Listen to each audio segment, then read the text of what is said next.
देखो LLP act 2008 में बना था। एक्चुअली में इंडिया में पहले क्या होता था, पार्टनरशिप बिजनेस था और कंपनी बिजनेस था। लेकिन पार्टनरशिप बिजनेस में ऐसा बहुत सारा बात था जो नेगेटिव था, जैसे अनलिमिटेड लायबिलिटी, जैसे सेपरेट लीगल एंटिटी नहीं होना, ठीक है। वैसे कंपनी में बहुत सारा प्रॉब्लम यह था कि बहुत सारा डॉक्यूमेंट, बहुत सारा लीगल फॉर्मेलिटी। गवर्नमेंट ये देखा कि पार्टनरशिप बिजनेस में लोगों को मज़ा नहीं आ रहा काम करके, एंड कंपनी में काम वो लोग करना नहीं चाहते क्योंकि बहुत स्ट्रिक्ट रूल रेगुलेशन हो जाते हैं, बहुत फॉर्मेलिटीज हो जाता है, बहुत डॉक्यूमेंट वर्क हो जाता है। तो गवर्नमेंट बोला काम करते हैं, हम बीच का कोई सिस्टम लॉन्च करते हैं। तो ऐसा एक मॉडल लॉन्च किया गया जिसमें पार्टनरशिप और कंपनी का अच्छा फीचर्स है। उसी को वो नाम दिया गया limited liability partnership act 2008, LLP। यहाँ पे सबसे पहले बोला LLP का ओवरव्यू। यहाँ पे क्विक रिव्यू में क्या बोला, it is an alternative corporate business. ये ऑल्टरनेटिव है कॉर्पोरेट बिजनेस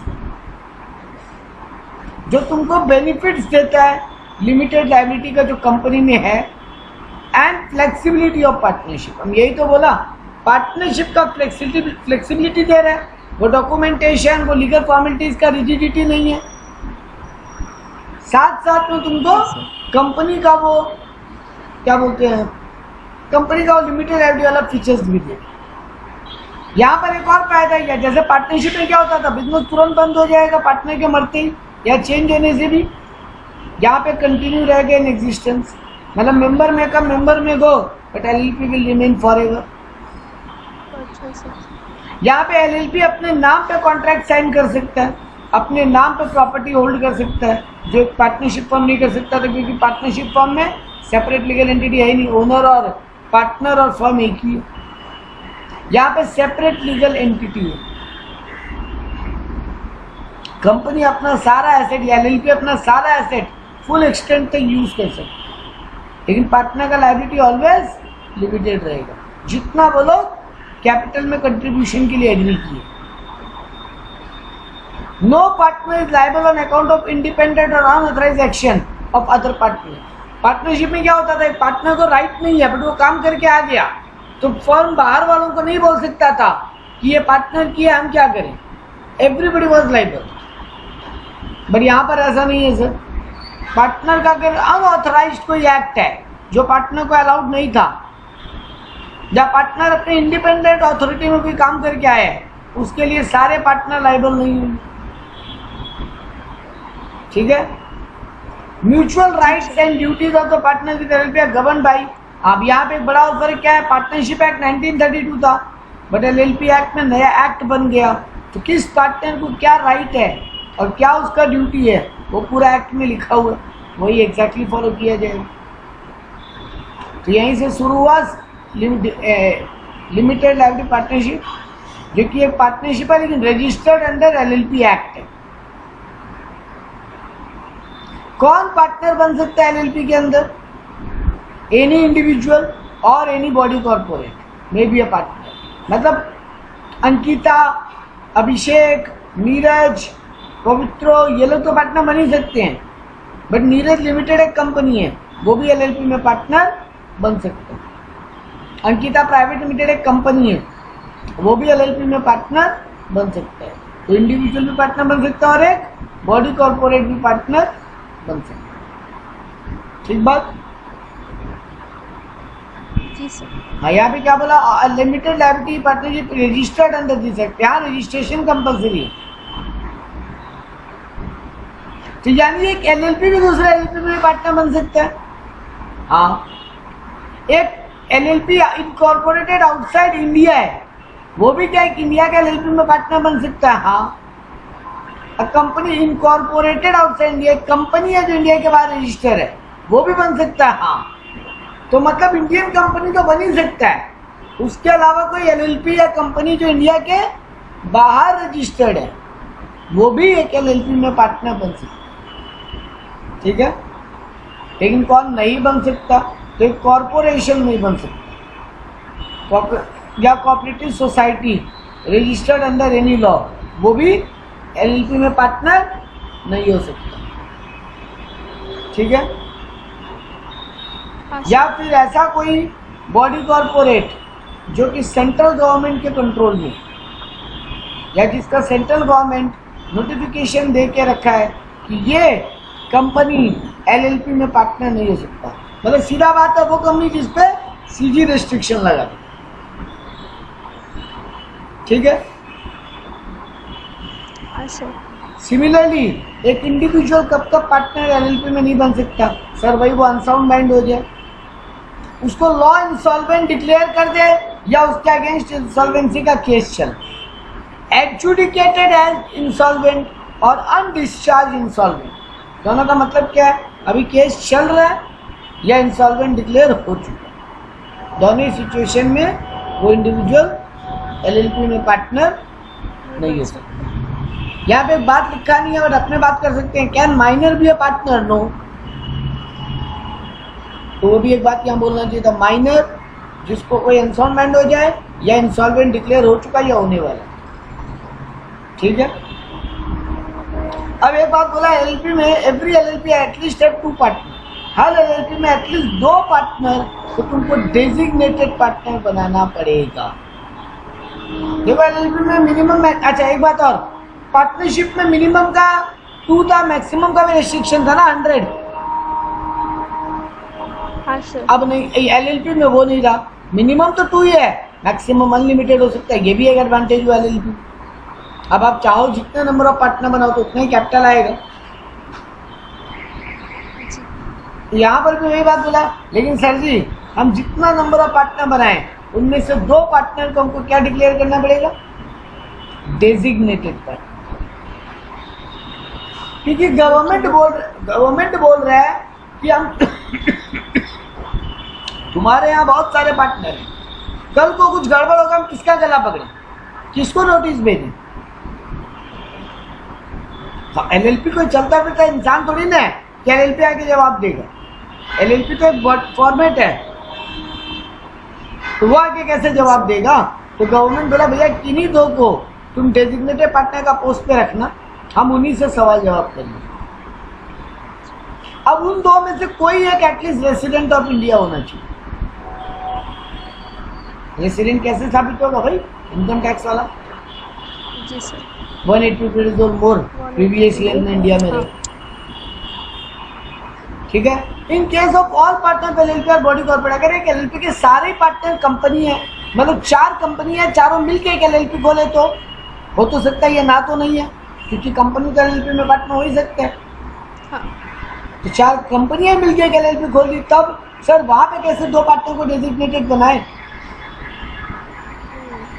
तो यहाँ क्या बोला देखो, 1 or more partner are individuals and body corporate, and then at least 2 individual partner of nominee or bodies shall be designated partner। उन कंपनियों को बोलना पड़ेगा किन्हीं 2 लोगों को तुम नॉमिनेट करो जो तुम्हारे बिहाफ में हमारे एलएलपी में काम देखेंगे, और उनमें से तुम लोग नॉमिनेट करोगे, उनमें से किन्हीं 2 को हम लोग डेजिग्नेटेड पार्टनर बनेंगे। मतलब 2 डेजिग्नेटेड पार्टनर होना तो कंपलसरी है, उनमें से एक इंडियन रेसिडेंट होना चाहिए। सर मतलब कोई कंपनी होगा तो उसका जो डायरेक्टर्स, हाँ, मैनेजर्स, सीएफओ, केएमपी या डायरेक्टर्स जो भी होंगे, ऑफिसर्स, उनमें से किन्हीं 2 को तुम लोग नॉमिनेट करो पहले कि भैया तुम्हारे कंपनी के ब्याह में वो लोग हमारे यहाँ आएंगे, तो वो आएंगे तो उनमें से किन्हीं 2 को फिर बना दो। Disqualification to become designated partner, कौन डेजिग्नेटेड पार्टनर नहीं हो सकता? तो बोला है rule 9 prescribe that a person shall not be capable of being appointed as a designated partner if पिछले एक बार वो इंसॉल्वेंट डिक्लेयर हो गया है और अब तक उस बात को 5 साल पूरा नहीं हुआ, तो उसको तुम डेजिग्नेटेड पार्टनर नहीं बना सकते। ठीक है। सस्पेंडेड और has been at least within time period of 5 years suspended for payment of creditor, वो क्रेडिटर को पेमेंट करने में फेल हो गया था पहले, उसको सस्पेंड कर दिया गया और अभी उस सस्पेंशन को 5 साल नहीं बीते। ठीक है। या फिर जिसको कोर्ट कन्विक्टेड किया है कोई ऑफेंस में कोई मॉरल टर्पिट्यूड का केस में और उसको 6 महीने से ऊपर का जेल, या फिर कोई और केस में कोर्ट अगर किसी कोई ऑफेंसिव इन्वॉल्व में उसको कन्विक्टेड करे तो वहां बोला 6 महीने के ऊपर जेल। और फिर नीचे देखो मॉरल टर्पिट्यूड का केस में 6 महीने से ऊपर का जेल, अदर किसी भी केस में अगर उसको कन्विक्ट किया है तो वो डेजिग्नेटेड पार्टनर नहीं हो सकता। बात की है। हाँ सर। अगला टॉपिक आया sir liabilities of designated party. Designated party का काम क्या होगा? यहाँ पे क्या बोला? Responsible for doing all the acts and matters and things as required to be done in LLP in respect of compliance of the provision of this act। जैसे document filing, return filing, statement या report जमा करना, कोई agreement का copy जमा करना, ये सब काम ये डेजिग्नेटेड पार्टनर करेंगे। Liability to all penalties impose on LLP for any contravention of the provision. अरे सर इसीलिए तो गवर्नमेंट क्या बोल रहा था, हम किनको पकड़े जब गड़बड़ होता। अब हम किससे कागज मांगेंगे? कोई रिपोर्ट अगर सबमिट नहीं हुआ, कोई डॉक्यूमेंट, कोई स्टेटमेंट सबमिट नहीं हुआ तो हम किसका गला पकड़ेंगे? तो इन 2 डेजिग्नेटेड पार्टनर का पकड़ा जाएगा। कोई फाइन पेनल्टी लगेगा तो किससे वसूल करेंगे? इन 2 डेजिग्नेटेड पार्टनर में से किसी से वसूल किया जाएगा। ये लोग निकाल के LLP से ही देगा, लेकिन गवर्नमेंट किसी आदमी को पकड़ेगा तब तो वसूल कर पाएगा ना। ठीक है सर, अगर मान लो हम 2 डेजिग्नेटेड पार्टनर अपॉइंट कर दिए, कोई कारण से उनका पोस्ट वैकेंट हो गया, मर गया, रिजाइन कर दिया, तो बोला है कि provided LLP may appoint a designated partner within 30 days of the vacancy arising for any reason। लेकिन अगर उस 30 डेज में कोई अगर अपॉइंट नहीं कर पाया तो if any time there is only one designated partner, each partner shall be deemed to be designated partner। Simple बात क्या बोला? 2 डेजिग्नेटेड पार्टनर होना चाहिए। 2 से ज्यादा रख सकते हो, हाँ रखो, बढ़िया बात है। मिनिमम 2 होना चाहिए, ठीक है, मैक्सिमम नहीं बोला है, हाँ सर। एटलीस्ट बोला है 2। दूसरा बात ये बोला अगर 2 में से एक मर गया, छोड़ दिया, कोई भी रीजन से अगर वो पोस्ट खाली हो गया, 30 डेज में नया अपॉइंट करो। सर हमारे यहाँ 4 डेजिग्नेटेड पार्टनर है, अब एक मर गया है, छोड़ दिया तो कोई दिक्कत नहीं, 2 तो है ना, तब कोई दिक्कत नहीं है। 2 से कम हो गया तब दिक्कत, दोनों मर गए, 2 में एक मर गया, अब एक ही बचा है, तब ये बात आ रही। सर 30 दिन पार हो गया, कोई नया अपॉइंट नहीं कर पा रहे हैं, तो भैया जितने पार्टनर है सब डेजिग्नेटेड पार्टनर मान लिए जाए। मतलब कोर्ट किसी का भी गला पकड़ सकता है, लॉ किसी को भी नोटिस जारी कर सकता है। बात क्लियर? जी सर। नेक्स्ट बोला यहाँ पे इनकॉर्पोरेशन ऑफ LLP। LLP का रजिस्ट्रेशन कैसे होगा? सबसे पहले वही तुम जैसे कंपनी का रजिस्ट्रेशन होता है, तुमको अपने नाम का पहले रिजर्वेशन करवाना पड़ेगा, नेम बुकिंग। सर LLP एक रजिस्टर्ड एंटिटी होगा ना? हाँ सर, कंपलसरी है रजिस्ट्रेशन होगा जी। तो सर हमको बिना हम जो मर्जी आए वो नाम नहीं रख सकते, चेक करना होगा नाम से ऑलरेडी कोई है क्या। तो सर यहाँ पे पहले नेम रिजर्व करवाना पड़ेगा। उसके बाद इनकॉर्पोरेशन डॉक्यूमेंट सबमिट करने पड़ेंगे विद रजिस्ट्रार। सर जो कंपनी का ROC होता है ना, वही LLP का भी ROC होता है, ठीक है। उसके बाद तुम्हारा रजिस्ट्रेशन हो जाएगा। तुमको अपना एक रजिस्टर्ड ऑफिस रखना पड़ेगा, ऑब्वियस सा बात है, जैसे कंपनी में होता है। तो LLP shall have a registered office, जहाँ पे सारा कम्युनिकेशन का नोटिस वगैरह जाएगा। इफेक्ट ऑफ रजिस्ट्रेशन, यहाँ पे क्या बोला? कंपनी अपने नाम पे केस कर पाएगा। केस कोई भी करेगा वो भी कंपनी के नाम पे ही करेगा।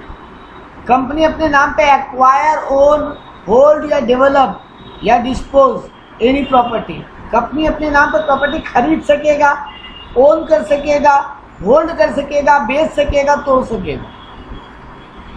या प्रॉपर्टी का मतलब टेंजिबल इंटेंजिबल सबका बात होता है, मूवेबल इमूवेबल सबका बात होता है, ठीक है। इनका कॉमन सील होगा। सर अगेन पार्ट कंपनी की तरह कॉमन सील कंपलसरी नहीं है, ऑप्शनल हो गया, ठीक है। जहाँ इसीलिए क्या लिखा है, फिर decides to have one, LLP अगर चाहे तो। जी सर। यहाँ पे अपने क्या बोल रहे हैं कि सर अब कंपनी अपने नाम पे कॉमन सील रखेगा अगर उसको लगता है, तो नहीं क्या है तो नहीं रखेगा। इसके अलावा बोला यहाँ पे doing and suffering such other act as the body corporate may lawfully do and सफर।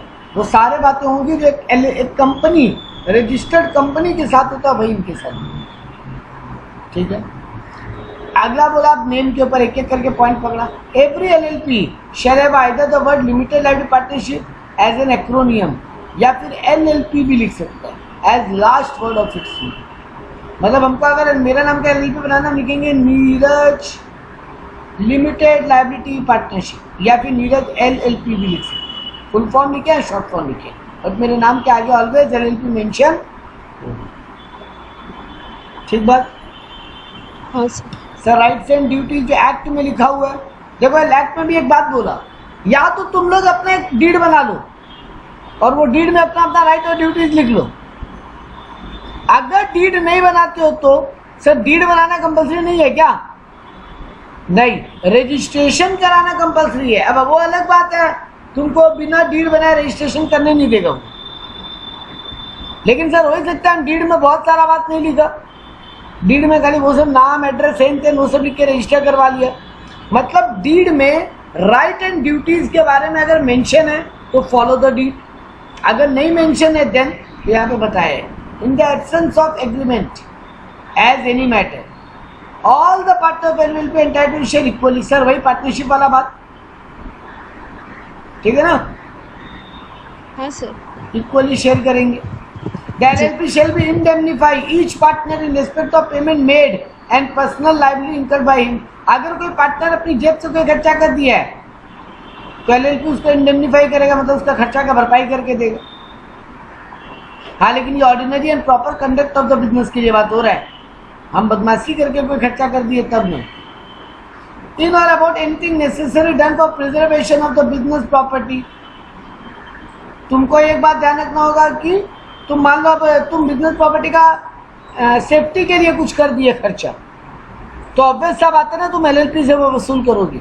तुम एक पार्टनर हो, तुमको लगा अगर ये नहीं किए, मान लो एक एग्जांपल देते हैं, इंडिया में बहुत बड़ा फ्लड आ गया था, तुमको लगा अगर बड़ा बड़ा वॉल नहीं बनाएंगे ना तो प्रॉपर्टी पूरा खराब हो जाएगा। मान लो एक लैंड लिया हुआ था, तुम क्या किए, वहाँ बड़ा बड़ा वॉल क्रिएट करवा दी, खाली जमीन था तुम वॉल क्रिएट करा दिया, वो खर्चा तो तुमको कंपनी से मिलेगा ना LLP से। यही बात याद रखना। Every partner shall indemnify LLP for any loss caused by his fraud in the conduct of the business. अगर फ्रॉड के कारण, पार्टनर के फ्रॉड के कारण LLP को नुकसान हुआ है तो फिर पार्टनर को इंडेमनीफाई करके देगा। दोनों कॉमन बात है ना बेटा, फर्म के कारण पार्टनर को खर्चा हो गया तो फर्म पार्टनर को पैसा देगा, पार्टनर के कारण फर्म को लॉस हो गया फ्रॉड के कारण, नॉर्मल काम कर रहा था लॉस हो गया वो नहीं बोल रहे, फ्रॉड के कारण, तो फिर पार्टनर देगा वो पैसा बिजनेस को। Every partner may take in management of LLP। हर पार्टनर को हक बनता है कि वो पार्टनरशिप के डे टू डे काम में एक्टिवेट करे। कोई अगर एक पार्टनर बोले नहीं तुमको नहीं करना तुम घर जाओ, ऐसा नहीं हो सकता सर। जिसको करने का मन है वो करो बिल्कुल आके। No person shall be entitled to remuneration for acting in the business management of the LLP। Sir ये भी बात सेम एज पार्टनरशिप ही हो गया, तुमको रेम्यूनरेशन यानी वो सैलरी वो सब सैलरी तो मिलता है ना पार्टनर बेटा जी डीड में हो तो। अच्छा, अगर आपके और मेरे बीच में पार्टनरशिप हुआ या LLP हुआ, चलो आप और अंकिता और नीरज मिलके एक LLP खोले या नॉर्मल पार्टनरशिप खोले, आपके मेरे बीच में डीड बनता है, एग्रीमेंट। जी सर। हम लोग वो डीड में लिख दिया ना अंकिता कि अंकिता को 15,000 रुपया महीना और नीरज को 12,000 रुपया महीना सैलरी मिलेगा, हाँ। तो मिलेगा। अच्छा, डीड नहीं, डीड में डीड है ही नहीं, या तो या डीड में ये बात लिखा हुआ नहीं है सैलरी के बारे में कुछ भी, तो फिर नहीं मिलेगा। तब आप नहीं बोल सकते हो आप तो ऑफिस ही नहीं आते हो, हम तो पूरा दिन मेहनत करते हैं, मेरे को तो सैलरी मिलना चाहिए, डीड में नहीं है मतलब नहीं मिलेगा। तो डीड में लिखवाओ दोबारा, या फिर नहीं है तो फिर जो है वही मान लो। ठीक है सर। भैया जी डीड आप और हम देख के तो बनाए थे, हाँ सर। तो बनाते वक्त कौन सा मतलब दुनिया में खोए हुए थे, या तो लिखवा लेते या अब लिखवा लो बात करके, या तोड़ दो पार्टनरशिप में लड़ाई है तो, लेकिन मिलेगा नहीं अगर डीड में नहीं है तो। यही बात यहाँ पे भी लिखा कि no partner shall be entitled to remuneration for acting in the business और मैनेजमेंट ऑफ द LLP। अगर डीड साइलेंट है तो ये ऊपर बात क्या हेडिंग चल रहा है, if deed in the absence of the deed, deed है तब तो मिलेगा, कोई बात ही नहीं। No person shall be introduced as a partner without the consent of all existing partner. Ankita, Neeraj, पवित्र 3 पार्टनर है। पवित्र अपने फ्रेंड को लाना चाहता है। हाँ सर। नीरज रेडी है, पवित्र रेडी है, पर अंकिता ना बोल दी, नहीं होगा। ऑल बोला ऑल। 6 पार्टनर है, 6 में 5 रेडी है, नहीं होगा सर। 1 ना बोल दिया, नहीं होगा। तो डीड अगर नहीं है तो फिर ये रूल फॉलो होगा। एनी मैटर ऑफ इशू, अच्छा डीड में लिखा होता कि मेजोरिटी पार्टनर बोल दिया तो हो जाएगा, तब हो जाता। सर डीड तो अल्टीमेटली माई बाप है, डीड नहीं है तब का बात पढ़ रहे हैं, ठीक है। एनी मैटर और issue related to LLP shall be decided by a resolution passed by a majority of number of partners। कोई भी मैटर में अगर डिस्प्यूट है, कोई डिसीजन मेकिंग कर रहे हो बिजनेस का डे टू डे एक्टिविटी में, तो फिर ऑलवेज मेजोरिटी रूल चलेगा। ये तो सब सिंपल बात था। ईच पार्टनरशिप है 1 वोट, हर पार्टनर को 1 वोट होगा, ठीक है। However, no change may be made in the nature of the business of LLP without consent of all the partners। तो अब तक 2 जगह बेटा ऑल पार्टनर का बात आया। नंबर 1 नया पार्टनर का एडमिशन, नंबर 2 अगर आप नेचर ऑफ बिजनेस बदल दो। बाकी सब जगह अपनी क्या बोलते हैं, मेजोरिटी रूल चलेगा। बात क्लियर है? ये वाला बहुत काम का बात है किस तरह की। हाँ सर। ठीक है sir. Every LLP shall ensure that decision taken by a recorded in minutes। का पार्टनरशिप में ये कंपलसरी नहीं था, लेकिन कंपनी में होता है ना, मिनट्स लिखा जाता है। यहाँ भी बोला मिनट्स लिखा जाएगा। With in 30 days of taking such decision, जिस दिन डिसीजन हुआ उसके 30 दिन के अंदर अंदर मिनट्स बुक में रिकॉर्डिंग हो जाना चाहिए। Each partner shall render true account and full information of all things affecting the LLP to any partner और इज लीगल रिप्रेजेंटेटिव। मान लो आपको अकाउंट्स का काम सौंपा हुआ है, तो आप हम लोगों को, बाकी पार्टनर को या हमारे रिप्रेजेंटेटिव को पूरा ट्रू एंड फेयर पिक्चर बताओ। आप ये नहीं बोल सकते हम तुमको नहीं बताएंगे तुम कौन होते, ठीक है। ठीक है sir. If a partner carries on any business of same nature of competing with the LLP without the consent of the LLP, he must account for and pay over the LLP all the profit made by him in that business। अगर आप एक LLP में partner हो, रहते रहते same business बाहर भी कर रहे हो अपना, without the consent of LLP से परमिशन लेके करे तो कोई बात नहीं, बिना परमिशन के कर रहे हो और बाद में पकड़े गए, तो आप वो आउटसाइड बिजनेस करके जितना प्रॉफिट कमाए हो सारा आप LLP को हैंड ओवर करोगे। आप अपना पर्सनल प्रॉफिट नहीं रख सकते। Every partner shall account the LLP for any benefit derived by him without the consent of the LLP from any transaction concern. तुम्हारा LLP बाहर में किसी आदमी के साथ एक ट्रांजेक्शन किया और तुम उसमें कोई पर्सनल प्रॉफिट कमा लिए, तो वो बाद में उनको बिजनेस को हैंड ओवर करना पड़ेगा। हाँ सर, अप्रूवल लेकर किए थे, हम पार्टनर्स को बोल दिए थे देखो ये डील हम करवा देंगे, बाजार में ये डील करने जाते 2.5 लाख खर्चा लगता, हम 2 लाख में करा देंगे, बट वो आदमी हमको 10,000 का मेरा पर्सनल प्रॉफिट देगा, वो हम लेंगे। LLP बोलेगा ठीक है ले लो। LLP को तो फायदा हुआ ना, बाहर 2.5 लाख में होते हैं, 2 लाख में हो गया, तो अब 10,000 अगर तुम अपना प्रॉफिट लेते हो तो लो, लेकिन अगर बिना बताए लेते हो तो ये प्रॉफिट बिजनेस को हैंड ओवर करना पड़ेगा। No majority of the partner can expel any partner. ये बहुत ही गजब बात है और सही बात है। पार्टनरशिप में भी LLP में भी है, मेजोरिटी मिल के भी एक पार्टनर को लात मार के नहीं निकाल सकते, या अगर एग्रीमेंट में वो पावर दिया तो अलग बात है, नहीं तो आप किसी, मेरे यहाँ 11 पार्टनर है, 10 मिल के एक को निकालना चाहते हैं, 10 मतलब ऑल, हाँ नहीं निकाल सकते, ऑलमोस्ट नहीं निकाल सकते अनलेस एंड अनटिल वो कोई फ्रॉड किया हो या फिर एग्रीमेंट में ये अलाउड हो तो अलग बात। अच्छा। All disputes between the partners arising out of LLP agreement which cannot be resolved in terms of such agreement shall be referred to arbitration as per the provision of Arbitration and Conciliation Act 1996। अब ये क्या है, आपको पता है arbitration क्या होता है? सुने हो कभी? हाँ से सुनी हूँ। क्या होता है? सुनो मेरा बात, बहुत काम का बात बताने जा रहे हैं। देखो इंडिया में कोर्ट है, डिसीजन सॉल्विंग के लिए, कॉन्फ्लिक्ट्स को रिजॉल्व करने के लिए। लेकिन कोर्ट के बाहर भी एक पैरेलल बॉडी चलता है जिसको आर्बिट्रेशन बोलते हैं। कोर्ट बोलता है हर मैटर कोर्ट में लेके मत आओ। अब दो भाइयों का लड़ाई है, दो पार्टनर्स का लड़ाई है, पहले आर्बिट्रेशन में जाओ। आर्बिट्रेशन क्या होता है? एक टीम होता है जो आप लोगों का आउटसाइड द कोर्ट सेटलमेंट करवाते हैं, मीटिंग करके आपका प्रॉब्लम को सुन के सॉल्यूशन करवा के दोनों को म्यूचुअली एग्री करा के आउटसाइड द कोर्ट सेटलमेंट करवाते हैं। तो पहले वहां चले जाओ, अगर वहां सॉल्यूशन नहीं हो तब तो high court, supreme court, court है ही इंडिया में, डिस्ट्रिक्ट कोर्ट। यही बात यहाँ पे बोला है। यहाँ बोला है कि पार्टनर्स के बीच में कोई भी डिस्प्यूट होगा एलएलपी में तो पहले मैटर कहाँ जाएगा? आर्बिट्रेशन में। वहां सॉल्यूशन नहीं हो तब अलग पॉइंट क्लियर? बिल्कुल सर। कंट्रीब्यूशन मतलब वो कैपिटल कंट्रीब्यूशन का बात हो रहा है, पैसा लगाने का।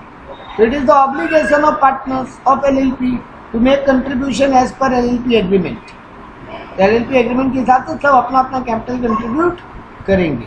अब ये कैपिटल पैसा में भी हो सकता है, टेंजिबल इंटेंजिबल प्रॉपर्टी भी हो सकता है, मूवेबल इमूवेबल प्रॉपर्टी भी हो सकता है, अदर बेनिफिट यानी मनी, कोई प्रोमिसरी नोट, वो सब भी हो सकता है। तो तुम पैसा दो या सामान दो एज ए कैपिटल, उसका मनी वैल्यू कैलकुलेट कर लेंगे। अगर कोई सामान देगा तो उतना रुपया उसके कैपिटल अकाउंट में लिख देंगे। ठीक है, ये बहुत इंपॉर्टेंट। एलएलपी को ना एक डॉक्यूमेंट सबमिट करना होता है जिसको बोलते हैं statement of accounts and solvency. देखो स्टेटमेंट ऑफ अकाउंट तो समझ में आता है, सब बैलेंस शीट पीएल जमा देने के लिए बोलते है ना, balance sheet PL cash flow. लेकिन सॉल्वेंसी स्टेटमेंट क्या होता है? देखो सारे डायरेक्टर को या मेजोरिटी डायरेक्टर को या डेजिग्नेटेड डायरेक्टर को एक डॉक्यूमेंट साइन करना पड़ेगा जिसको फॉर्म नंबर 8 बोलते हैं। हर साल एवरी ईयर फाइल करना पड़ेगा फाइनेंशियल ईयर खत्म होने के बाद, जिसमें ये लिख के देना पड़ेगा कि हमारा पार्टनरशिप फॉर्म या एलएलपी, सॉरी पार्टनरशिप फॉर्म नहीं, एलएलपी सॉल्वेंट है, मतलब डूबने वाला नहीं। डिक्लेरेशन ऑफ सॉल्वेंसी बोलते हैं। डिक्लेयर करना पड़ेगा एलएलपी को कि वो इंसॉल्वेंट होने की कगार पे नहीं है, सॉल्वेंट है। ठीक है, यहाँ पे यही बोला, every LLP shall file a statement of accounts and solvency in form number 8 with ROC within a period of 30 days from end of the 6th month of the financial year। Financial year खत्म होने के बाद 6 महीना खत्म होने के बाद से 30 डेज के अंदर। ठीक है, फाइनेंशियल ईयर कब खत्म होगा? मार्च में। मार्च से 6 महीने कब खत्म होगा? 30 सितंबर। इसके 30 दिन के अंदर, मतलब 30 अक्टूबर के अंदर। सर इतना टाइम क्यों दिया? 7 महीने क्यों दे दिया? अरे बेटा ऑडिट होगा तभी तो चेक होगा ना आपके पास बाहर का उधार चुकाने का क्षमता है कि नहीं। जी, यहाँ पे यही बोला, यहाँ पे statement of accounts and solvency statement देना पड़ते हैं प्रेस्क्राइब फीस के साथ। If LLP has close the financial year 31/3/2011, it shall file the statement of accounts and solvency form number 8 with ROC within 60 days from the date of end of 6 month from financial year in which the statement of account and solvency related. खाली 2011 तक के लिए तुमको 60 days मिलता था। 2011 के account का अभी भी अगर कुछ चल रहा है ना घपला गड़बड़, तो वहाँ 60 डेज का टाइम था, अब उसको क्या कर दिया है? Within 30 days. तो सर हम कौन सा याद रखें? 30 वाला याद रखें। 2011 का झमेला 2011 में कोई घपला चल रहा था, मतलब 2011 का अगर अकाउंट था, हाँ। उस पीरियड का सॉल्वेंसी, उस समय 30 डेज में ये सॉल्वेंसी स्टेटमेंट, 60 डेज में सॉल्वेंसी स्टेटमेंट फाइल करने बोलता था। अच्छा, अब 30 डेज। आप 30 डेज याद रखो, आपका काम है जी। इस पे साइन कौन करेगा? वही डेजिग्नेटेड पार्टनर। इनको किस लिए रखे हैं? ठीक है, इसमें कुछ बढ़िया अलग बात बोला, each designated partner shall take to be party to be approval unless he show that all the reasonable step to prevent their being approved and sign. वो लोग इस बात का डिक्लेरेशन देंगे कि वो लोग सारा स्टेप लिया है और वो लोग कंफर्म है कि फॉर्म इंसॉल्वेंट होने के मूड में नहीं। ठीक है जी sir. Audit of accounts, LLP का ऑडिट होना पड़ेगा। हाँ, कितने रुपए तक? तो यहाँ क्या बोला देखो, accounts of every LLP shall be audited if the turnover of LLP does not exceed in any particular year 40 lakh. और whose contribution does not exceed 25 lakh shall not be required to get account audited. 40 lakh के नीचे turnover है या फिर capital contribution 25 lakh के नीचे, दोनों में से एक भी लिमिट क्रॉस हुआ है तो आपको ऑडिट कराना है, ठीक है। But if the partners of such LLP want to get account audit, अरे सर अगर बोलोगा दोनों लिमिट क्रॉस नहीं हो रहा है बट पार्टनर ऑडिट कराना चाहते हैं, अरे तो कराओ ना, कौन मना किया है। कब कराना जरूरी है वो लॉ बताता है, उसके अलावा तुमको करवाना है करवाओ। तो लॉ क्या लिमिट दिया? 40 लाख का टर्नओवर, हाँ, सेल लाख या 25 लाख से ज्यादा का कैपिटल कंट्रीब्यूशन। कैपिटल अच्छा, सिंगल पार्टनर नहीं बोला, ऑल पार्टनर मिला के 25 लाख। हाँ, but if the partner of such LLP wants to get account audited, the same shall be audited according to the rules. If they decide not to audit, then the statement of accounts and solvency shall include a statement of partners to be effect that the partner acknowledge their responsibility for complying with requirement of the act. मान लो limit cross नहीं कर रहा था तो नहीं कराएगा audit, मेरा मन जी। तो भैया जी एज अ पार्टनर हमको एक स्टेटमेंट देना, सॉल्वेंसी स्टेटमेंट में लिख देना पड़ेगा कि सारा जिम्मेदारी हम लोग ले रहे हैं, ठीक है। सर किस चीज की जिम्मेदारी? अरे भाई कल को अकाउंट में कोई घपला निकल गया है क्योंकि ऑडिट तो हम करा नहीं रहे क्योंकि हम लिमिट क्रॉस नहीं कर रहे इसलिए, ठीक है। रिकॉर्ड्स कितने साल तक मेंटेन करना पड़ेगा? तो फॉलोइंग रिकॉर्ड आपको प्रिजर्व परमानेंटली। कुछ रिकॉर्ड ऐसे हैं जो आपको हमेशा रखने पड़ेंगे। इनकॉर्पोरेशन का डॉक्यूमेंट ऑब्वियस बात है, रजिस्ट्रेशन का सर्टिफिकेट क्या फाड़ के फेंक दोगे क्या 10 साल के बाद? नोटिस ऑफ सिचुएटेड और रजिस्टर्ड ऑफिस, ऑब्वियस बात है, रजिस्टर्ड ऑफिस जो बनाए हो उसका जो प्रूफ जमा दिए हो वो रखना ही पड़ेगा।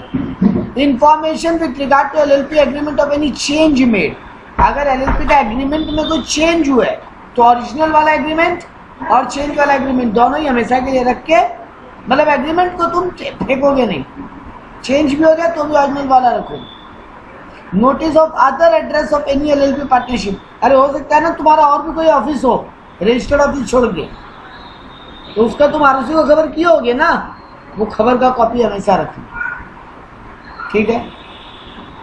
कुछ डॉक्यूमेंट ऐसा है जो 21 साल तक रखना पड़ेगा।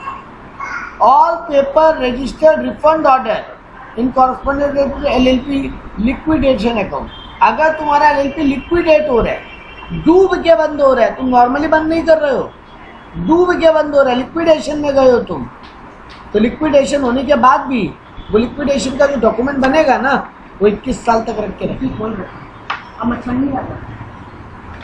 ठीक है। हाँ सर। और क्या क्या डॉक्यूमेंट 5 साल तक रखना पड़ेगा।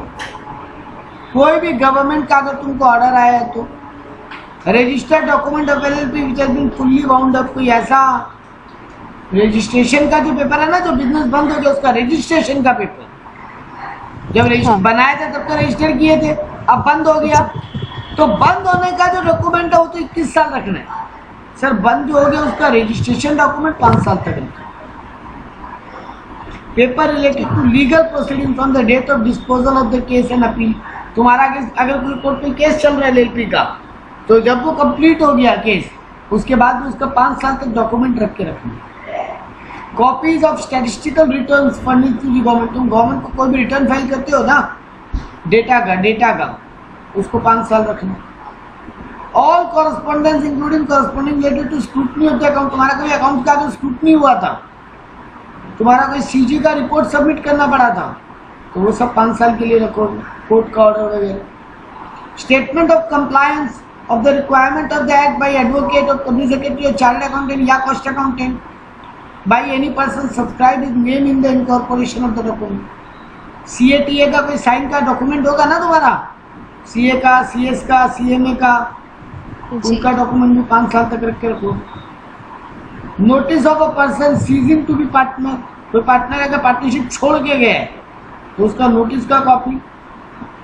Registered document related to struck off from under section 100, तुम्हारा नाम अगर आरओसी अपने रजिस्टर से डिलीट किया है, कंपनी में कुछ गड़बड़ हुआ एलएलपी में, आरओसी तुम्हारा नाम स्ट्राइक ऑफ कर दिया, तो फिर 5 साल तब उसका वो स्ट्राइक ऑफ वाला डॉक्यूमेंट रख के रखना पड़ेगा।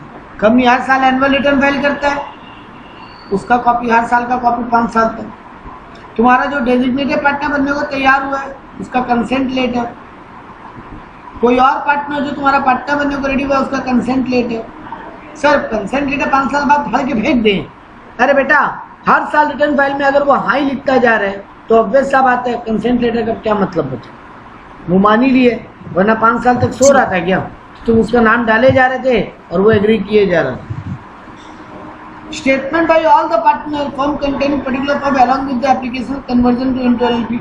तुम अगर पहले कोई और बिजनेस फॉर्मेट में थे, नॉर्मल पार्टनरशिप फॉर्म या कंपनी, और अब उसको एलएलपी में कन्वर्ट कर रहे हो,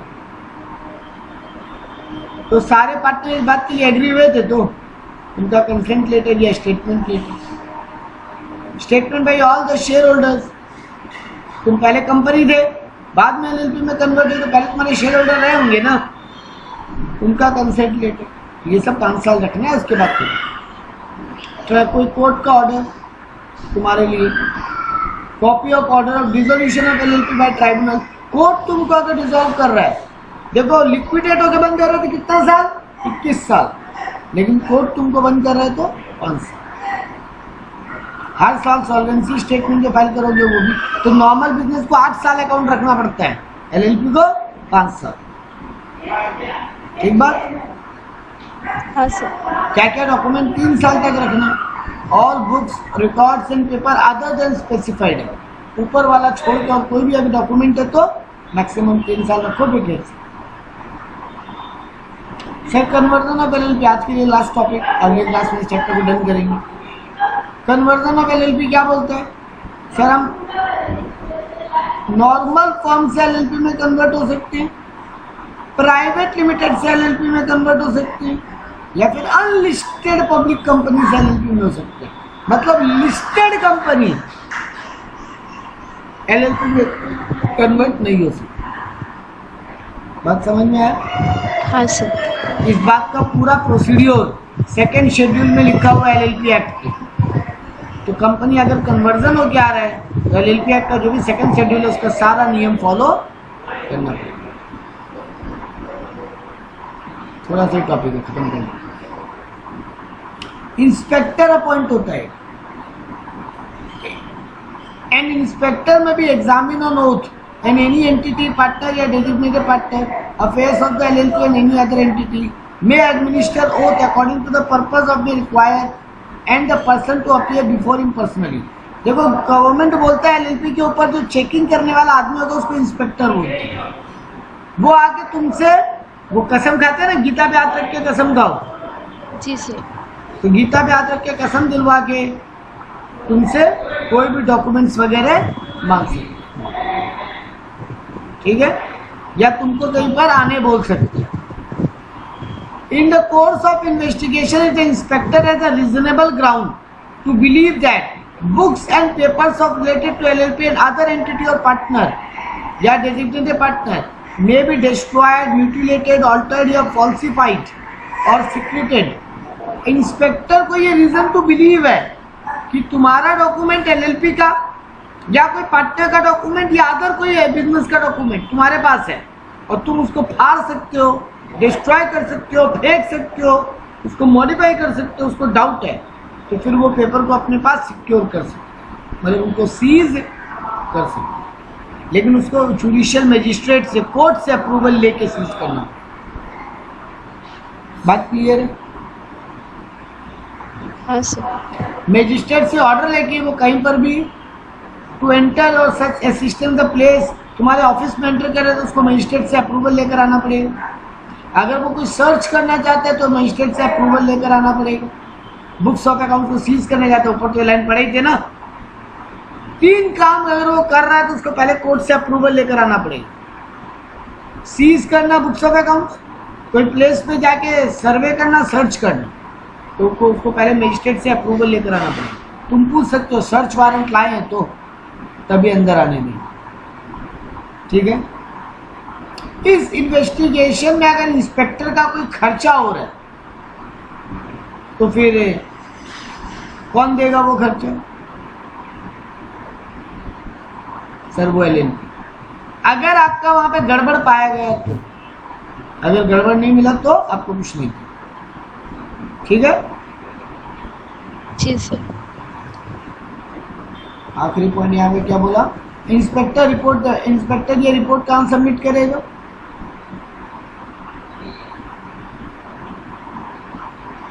इसको लीगल इफेक्ट माना जाएगा एविडेंस की तरह, वो कोर्ट में सबमिट या सेंट्रल गवर्नमेंट को सबमिट करेगा। मतलब इसका जो रिपोर्ट है ना वो बहुत लीगल एविडेंस माना जाए। अब देखो इसके बाद खाली क्वेश्चन आंसर है।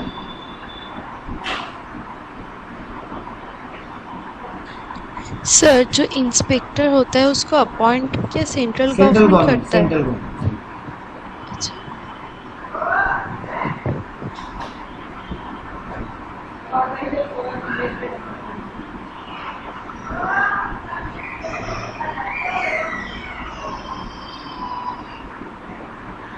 रिजोल्यूशन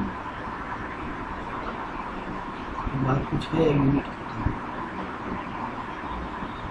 पढ़ा देंगे। रिजोल्यूशन छोटा पार्ट है एलएलपी का। हाँ सर पढ़ा दीजिए। अगला इसका 6.2 यूनिट बोलिए। आपका वही पीडीएफ जो बुक दिया ना आपको ट्रैकर वाला, हाँ सर। उसी हाँ। से। तो डिसोल्यूशन क्या होता है सर, एलएलपी का बंद हो, यानी वाइंडिंग अप।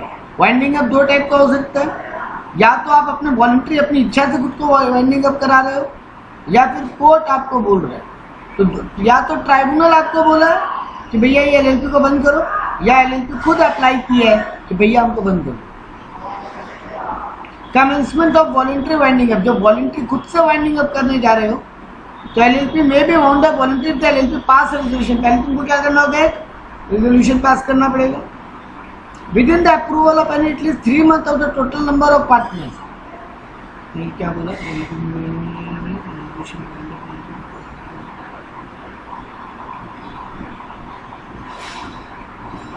अच्छा सॉरी, और 3 महीने के अंदर अंदर, अच्छा 3/4 अप्रूवल। भाई बोले क्या बोल, यहाँ बोल रहा है 3/4 अप्रूवल लेना पड़ेगा। अगर 3/4 मेजोरिटी ऑफ पार्टनर अगर रेडी है तो एलएलपी को वाउंडिंग अप कर सकते हैं।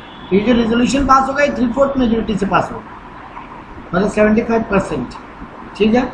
जब तुम ये करोगे तुमको एक क्रेडिटर, सिक्योर्ड, अनसिक्योर्ड जो लोन है उनका भी परमिशन लेना पड़ेगा। उनके परमिशन के बिना तुम वाइंडिंग अप में नहीं जा पाओगे। तो तुम्हारा रेजोल्यूशन का कॉपी तुमको आरओसी को 30 दिन के अंदर जमा करना, ठीक है।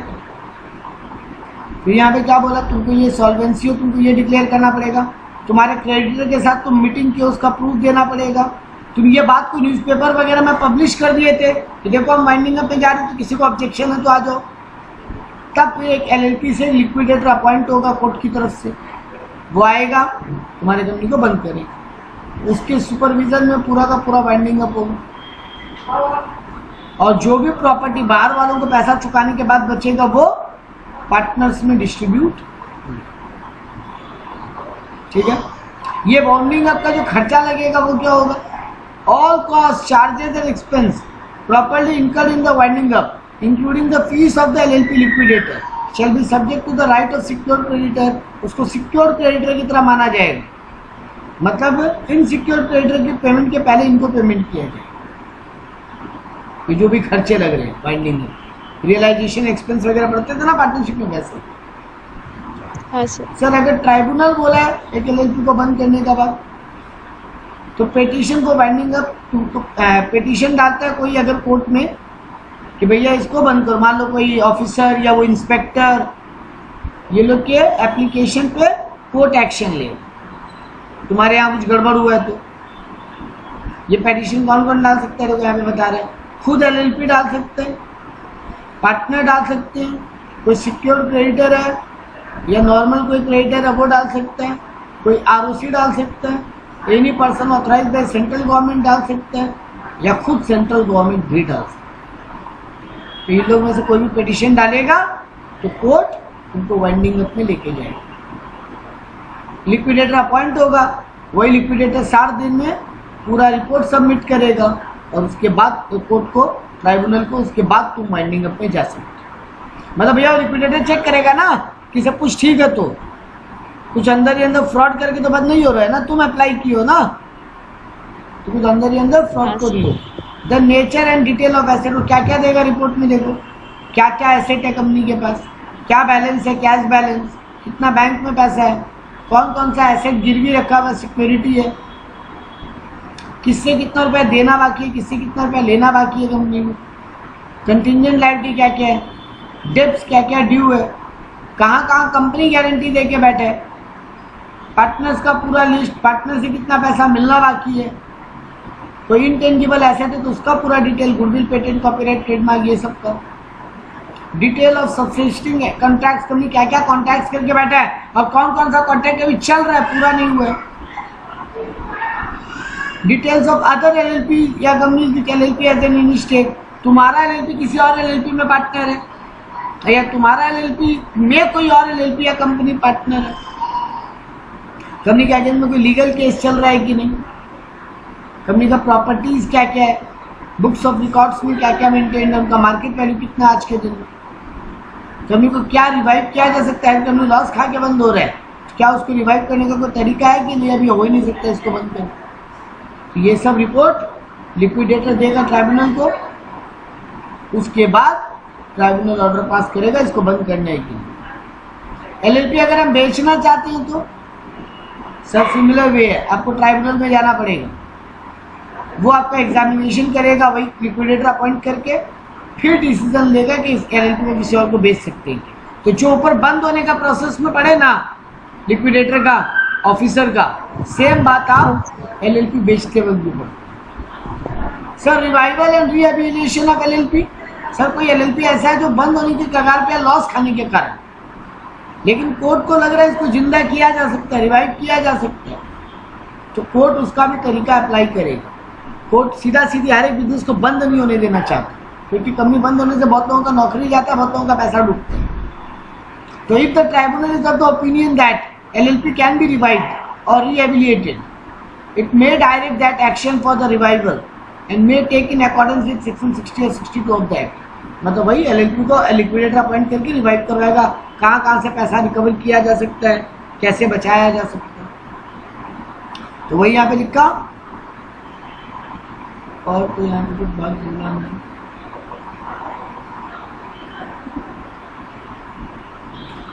यहाँ पे एक बात बोला, जब कंपनी लिक्विडेटर में जाएगा ना लिक्विडेशन में, तो जो लिक्विडेटर अपॉइंट किया है ना, जब तक वो पूरा पेपर्स जमा नहीं कर दे कोर्ट में, तब तक एलएलपी को वाइंडिंग अप माना नहीं जाएगा। मतलब तब तक पार्टनर लोग जिम्मेदार रहेंगे। एक बार वो जमा कर दिया पूरा पेपर, कोर्ट उसको ओके कर दिया, तो नेक्स्ट 5 साल तक तुमको डॉक्यूमेंट रखना है, उसके बाद खेलना। ये तो ऊपर भी पड़ेगा। Last topic, conclusion of winding up. An LLP wound up by the order of the tribunal at the date on which the order of dissolution of the LLP has been reported. जिस date पे court approval दिया, उस date से तुम dissolve माने जाओ, उस date से तुम बंद माने जाओ। लेकिन अगर तुम खुद से वॉलेंटरी जाके बोल रहे हमको बंद कर दो, तो जब तक लिक्विडेटर सारा पेपर जमा नहीं कर दे तब तक तुम्हारा वाइंडिंग अप नहीं। यही बात हम ऊपर बोला था, जब तक लिक्विडेटर सारा डॉक्यूमेंट जमा नहीं कर दे, कोर्ट उनको देख नहीं ले, तब तक तुमको बंद होने, तब तक तुम पार्टनर के रूप में रहो और तुम्हारा लायबिलिटीज ऐसे चलता रहे। ठीक है जी सर। इसके बाद क्वेश्चन आंसर ही होगा।